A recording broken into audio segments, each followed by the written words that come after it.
नमस्कार, आप देख रहे हो 4 PM महाराष्ट्र और मैं हूं आपके साथ आकांक्षा यादव। दोस्तों, महाराष्ट्र की राजनीति हमेशा से ही रोमांचक रही है। यहाँ परिवारों की सियासत, गठबंधनों की जटिलताएं और चुनावी रणनीतियां सब कुछ एक दूसरे से जुड़ा हुआ है। दिसंबर 2025 के इस महीने में दो बड़ी खबरें सुर्खियां बटोर रही हैं। पहली, पवार परिवार के चाचा भतीजा यानी शरद पवार और अजित पवार के बीच फिर से एकजुट होने की अटकलें, और दूसरी, सत्ताधारी महायुति यानी कि भाजपा और एकनाथ शिंदे की शिवसेना के बीच स्थानीय निकाय चुनावों में साथ लड़ने का फैसला। ये दोनों मुद्दे न सिर्फ महाराष्ट्र की सियासत को प्रभावित कर रहे हैं, बल्कि पूरे देश की नजरें भी इन्हीं पर टिकी हुई हैं। आपको बता दें कि पवार परिवार महाराष्ट्र की राजनीति का एक बड़ा नाम है। शरद पवार राष्ट्रवादी कांग्रेस पार्टी के संस्थापक हैं। उनको साहेब के नाम से जाना जाता है। उनका जन्म 12 दिसंबर 1940 को हुआ था और 2025 में वो 85 साल के हो चुके हैं।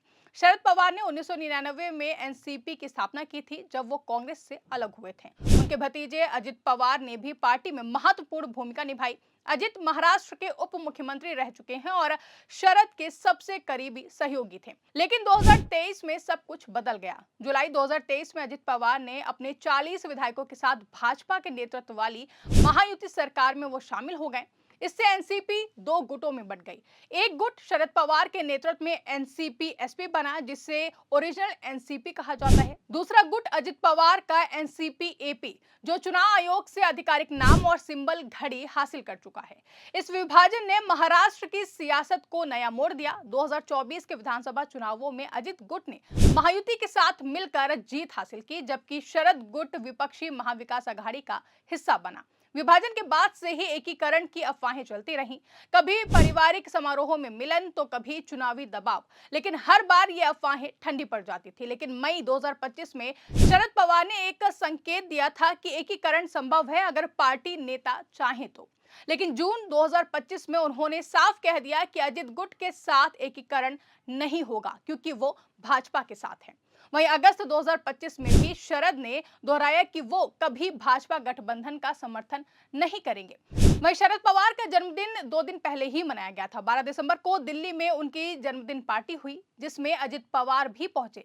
यह कोई पहली बार नहीं था। अप्रैल 2025 में भी दोनों की मीटिंग से एकीकरण की चर्चा जोर पकड़ चुकी थी। लेकिन इस बार पुणे में अजित गुट के एक नेता ने पोस्टर लगाकर खुली अपील की। पोस्टर में लिखा था कि पवार परिवार एकजुट हो, क्योंकि इससे महाराष्ट्र का फायदा होगा। इसको लेकर नेता ने कहा कि दोनों गुटों का एक होना ही राज्य के हित में है।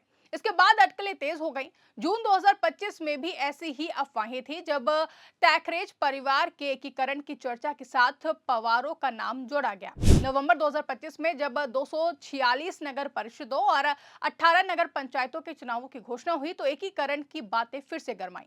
अजित गुट के नेता जयगन भुजबल ने मई 2025 में कहा था कि मीडिया की ये बातें हैं, कोई सच्चाई नहीं है। आपको बता दें कि शरद पवार ने हमेशा पारिवारिक रिश्तों को राजनीति से अलग रखने की कोशिश की, और उन्होंने कहा कि अजित मेरा भतीजा है, मिलना जुलना स्वाभाविक है, लेकिन राजनीतिक फैसला पार्टी पर निर्भर करता है। अप्रैल 2025 में भी उन्होंने मीटिंग्स को लोगों के मुद्दों पर चर्चा बताया। वहीं इस मुद्दे पर विभिन्न नेताओं के बयान दिलचस्प हैं। अजित गुट के एनसीपी विधायक अमोल मिटकरी ने कहा कि अजित पवार साहब ने ही साथ छोड़ा था, हम आज भी शरद पवार के साथ हैं, लेकिन कई लोग अजित दादा के साथ हैं। मिटकरी का ये बयान दर्शाता है कि गुटों में अभी भी वफादारी बटी हुई है। जून 2025 में अजित गुट ने पार्टी फाउंडेशन डे पर एकीकरण की संभावना को खारिज कर दिया। शिवसेना शिंदे गुट के प्रवक्ता कृष्णा हेडगरे ने तर्क दिया कि ये परिवार के लोग हैं, जन्मदिन पर मिलना सामान्य है, इसे राजनीतिक एंगल ना दे। हेगड़े का ये बयान महायुति के हितों को बचाने का प्रयास लगता है, क्योंकि अजित गुट उनका सहयोगी है। वहीं शरद गुट के रोहित पवार, जो कि शरद के पोते हैं, उन्होंने जून 2025 में एकीकरण का संकेत दिया था। लेकिन समग्र रूप से शरद पवार ने अगस्त 2025 में साफ शब्दों में कहा कि हम उन लोगों के साथ नहीं जा सकते हैं जो भाजपा से हाथ मिला चुके हैं।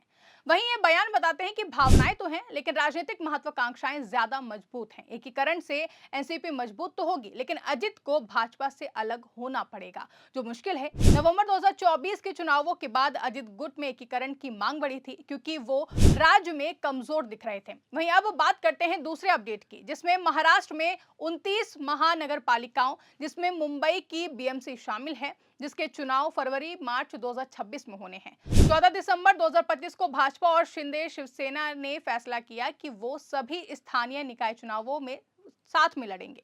महाराष्ट्र भाजपा प्रमुख रविंद्र चावन ने कहा कि महायुति सभी लोकल पोल्स साथ लड़ेगी। ये फैसला केंद्र के निर्देश पर हुआ है।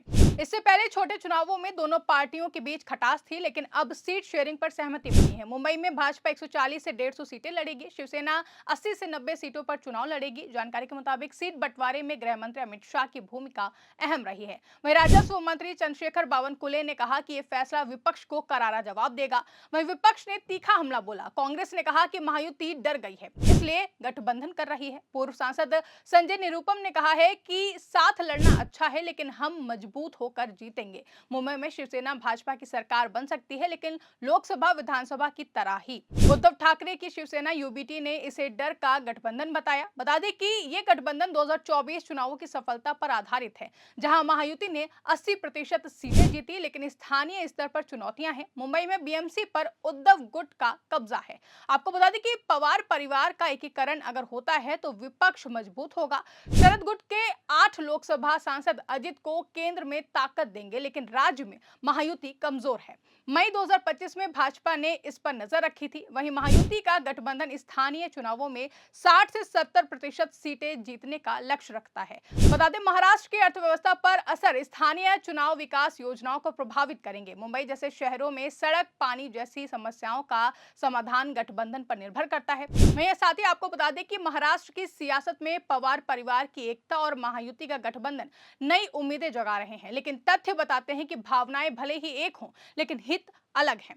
शरद पवार ने जून 2025 में अफवाहों पर विराम लगाया, लेकिन नवंबर 2025 की घोषणा से बातें फिर से तेज हुई। महायुति का फैसला 12 दिसंबर 2025 को पक्का हुआ, जो विपक्ष को चुनौती है। वहीं महाराष्ट्र के लोग स्थिरता चाहते हैं। क्या पवार परिवार हाथ मिलाएगा? क्या महायुति जीतेगी? ये तो आने वाला समय ही बताएगा, लेकिन ये घटनाएं बताती हैं कि यहाँ सियासत परिवार से कहीं ज्यादा ऊपर है। वहीं इस खबर पर आपकी क्या राय है, कमेंट करके हमें जरूर बताएं। फिलहाल के लिए इस खबर में बस इतना ही। ऐसी तमाम बड़ी खबरों के लिए आप देखते रहे 4 PM महाराष्ट्र।